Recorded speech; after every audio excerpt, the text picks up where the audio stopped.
उपस्थित धर्म प्रेमी श्रद्धावान जिज्ञासु भाइयों तथा सुशील बहनों, गुरुदेव की डायरी में एक श्लोक था, शक्तिवान अपि अशक्तौ धनवान अपि निर्धन श्रुतवान अपि मूर्खश्च यो धर्म विमुखो नर। धर्म से विमुख नर है जिसको धर्म समझा ही नहीं, धर्म की बातें ध्यान में ही आई नहीं और धर्म की बात सुनने की भावना हुई नहीं। वो चाहे जितनी शक्ति वाला हो, चाहे जितना पहलवान हो, फिर भी वो कैसा है, अशक्त है। शक्तिवान अपि अशक्तो धनवान अपि निर्धन, चाहे जितना उसके पास धन हो, लोकर में इतना पड़ा हुआ हो, सब कुछ कबूल है, पर अगर वो धर्म की बात नहीं ध्यान में लेता, धर्म को नहीं समझता, वो व्यक्ति कैसा है, चाहे जितना धन हो तो भी निर्धन है, और चाहे जितने शास्त्र पढ़े हो पर धर्म उसके जीवन में उतरा नहीं हो, ऐसा श्रुतवान मनुष्य भी मूर्ख है। इस तरह से गुरुदेव की डायरी में हमें ये श्लोक मिला था। भागवानों, अपनी जिंदगी के अंदर जिन लोगों के उपकार है और खास तौर पर माता पिता के उपकार हम पर बहुत ज्यादा होते हैं, और उन माता पिता का चाहे जितना आप सेवा करो उनकी, चाहे अपने चमड़ी के जूते पहन करके उन्होंने पहनाओ, तो भी उनके उपकारों से उरुण नहीं हो जाता, जब तक कि माँ बाप की गति नहीं सुधरे। माँ बाप की गति सुधरनी चाहिए, आगे अच्छे स्थान पे वे पहुंचने चाहिए, तो पुत्र ने पुत्र का कर्तव्य किया, और नहीं तो खाली ऊपर ऊपर की सेवा खूब कर ली, सिरो हुयो, दूध पाई दियो, दूध हुयो, कर दियो, इससे काम नहीं होता। काम क्या चाहिए, माँ बाप की गति सुधरनी चाहिए, और गति तब तक नहीं सुधरती जब तक धर्म गले नहीं उतरता। भागवानों, हमारे यहाँ मोक्ष के प्रेमी हमने कर्मों से लड़ते देखे, मखमल पर सोने वाले भूमि पर पड़ते देखे। मोक्ष के प्रेमी हमने कर्मों से लड़ते देखे, मखमल पर सोने वाले भूमि पर पड़ते देखे। सरसों का दाना जिनके बिस्तर में चुभता था, काया की सुध नाही भीतर तन भक्ते देखे। मोक्ष के प्रेमी हमने कर्मों से लड़ते देखे, मखमल पर सोने वाले भूमि पर पड़ते देखे। भोगों को छोड़ो रे चेतन, जीवन ये बीता जाए, तृष्णा ना पूरी होती, अर्थी पर चलते देखे। मोक्ष के प्रेमी हमने कर्मों से लड़ते देखे, मखमल पर सोने वाले भूमि पर पड़ते देखे। मखमल पर सोने वाले भूमि पर पड़ते देखे। बात ये हुई कि एक बार महाराज साहब का व्याख्यान सुनने के बाद एक कपल के मन में आ गया कि हमको दोनों को दीक्षा लेना है। घर में करोड़ों की संपत्ति थी, अब्जों के मालिक थे वो, किंतु मन में आ गया। आज भी मंदिर वालों में देखो इतनी दीक्षा हो रही है, अब्जों की प्रॉपर्टी छोड़कर सब दान करके वे दीक्षा, पूरा परिवार दीक्षा ले लेते, पूरा परिवार दीक्षा ले लेता, बेटियां भी दीक्षा ले लेती, बेटे भी दीक्षा ले लेते, और माँ बाप की दीक्षा ले लेते हैं। ऐसा ही एक परिवार था, एक कपल था, उनको इकलौता बेटा था। व्याख्यान सुना और मन में ऐसी उपरति आ गई कि उन्होंने कहा हमें तो दीक्षा लेनी है। दीक्षा ले ली।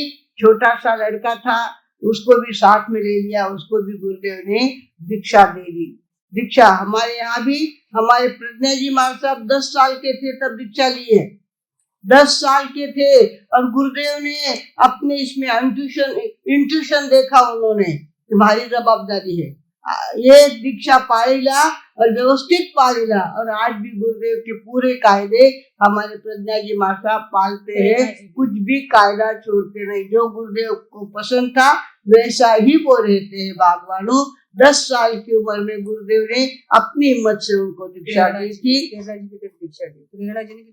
और प्रेरणा जी महाराज साहब 12 साल के थे और प्रज्ञा जी महाराज साहब 10 साल के थे। तब दोनों की दीक्षा नासिक में हुई थी। लोग विरोध करने के लिए आए थे, लोगों को विरोध करना था, ऐसी बाल दीक्षा हम पसंद नहीं करते, हम इसका विरोध करेंगे।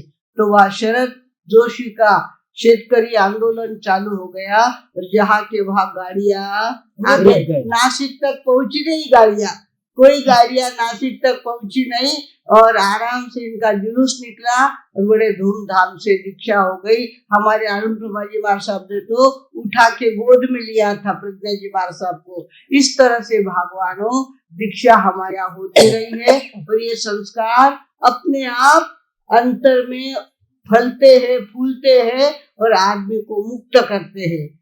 बात की बातों की झंझट में ना पड़ते हुए सीधा मुक्ति का रास्ता उनको मिल जाता है। तो ये हुआ, उनका बेटा जो था छोटा था, दीक्षा तो दे दी थी, और पिताजी क्या करते, ठहराओ दो, पानी लाने के खुद ले जाते, गोचरी खुद लाते, और सारी सेवा अपने बेटे की करते रहते थे। इस तरह से उनका चल रहा था। और अचानक एक दिन पिताजी महाराज साहब की क्या हो गई, मृत्यु हो गई। अचानक मृत्यु हो गई उनकी, और पहले ऐसा कायदा था जिसकी गोत्री उसने जाना। अब तो क्या है, 2 जाते हैं और 10 खाते हैं। अब तो ऐसा चलता है, पहले 2 कमाता है। अब वातावरण अलग हो गया है।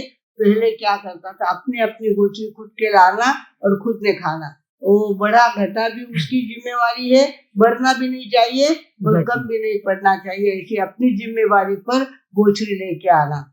तो इस तरह से पिताजी का हो गया स्वर्गवास।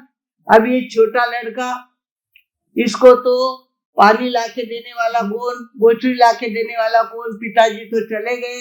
अब ये खुद जाते गोचरी को, रोज गोचरी को जाते थे। गर्मी के दिन थे, लोच किया हुआ माथा, वो माथा इतना तपता था, पैर इतने जलते थे, और फिर भी गोचरी के लिए जाके आते थे। एक दिन अपने आचार्य भगवान को पूछ करके वे गोचरी को गए, काफी लंबे निकल गए और पैर बहुत जल रहे थे। तो वो क्या हुआ, उन्होंने एक पेड़ के नीचे खड़े हो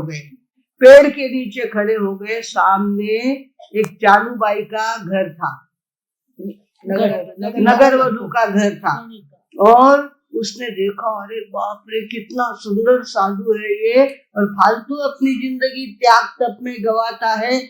इसको उसने इशारा किया, आ जाओ ऐसा। उसको लगा कि मुझे गोचरी को बुला रहे, उसने दुनिया देखी हुई नहीं थी, उसको लगा गोचरी में बुला रहे हैं। उसको क्या पता बिगड़ी हुई औरतें कैसी होती है, वो कुछ समझा नहीं उसने, और वो कहाँ गया, उनके घर चला गया।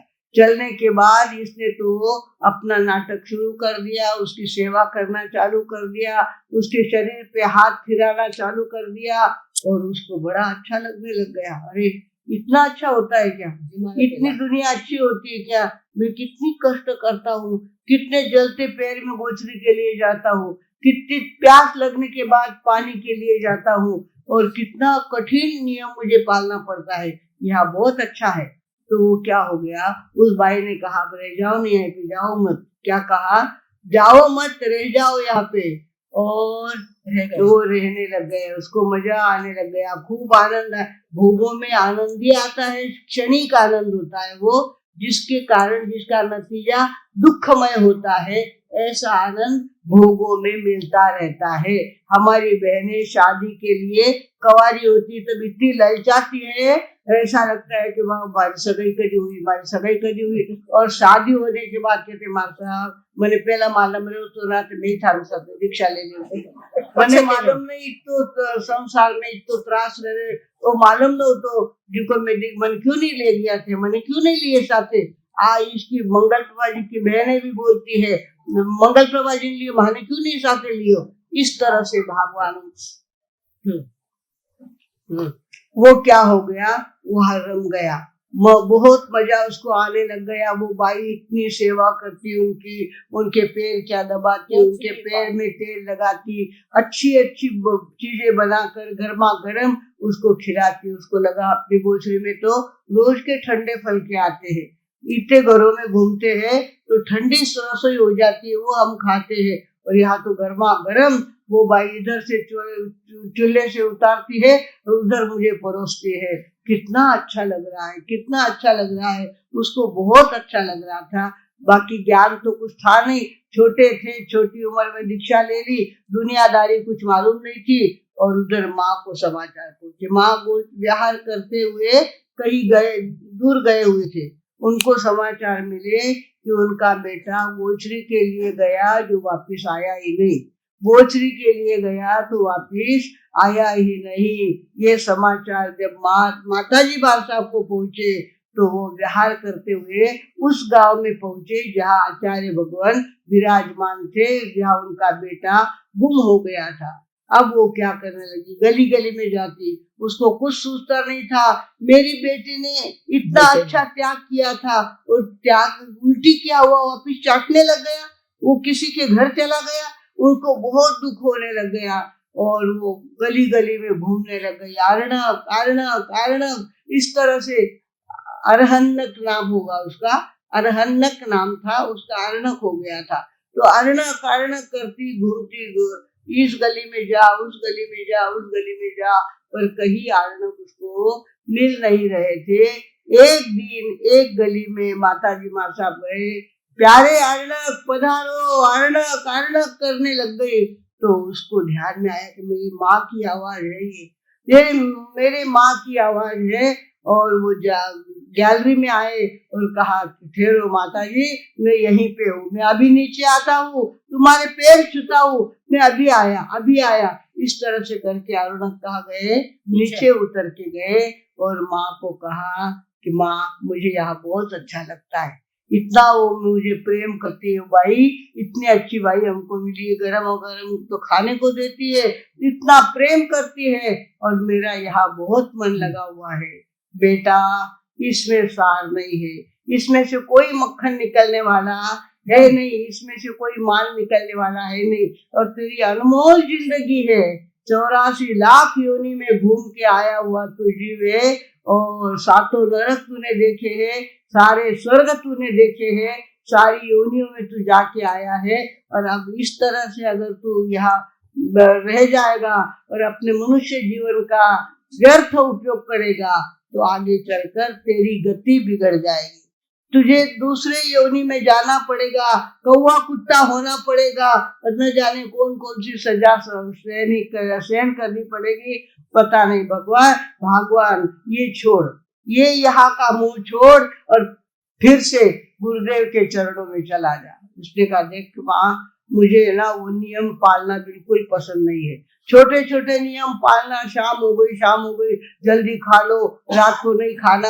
ये सारे नियम मेरे से नहीं पाले जाते, कुछ भी हो।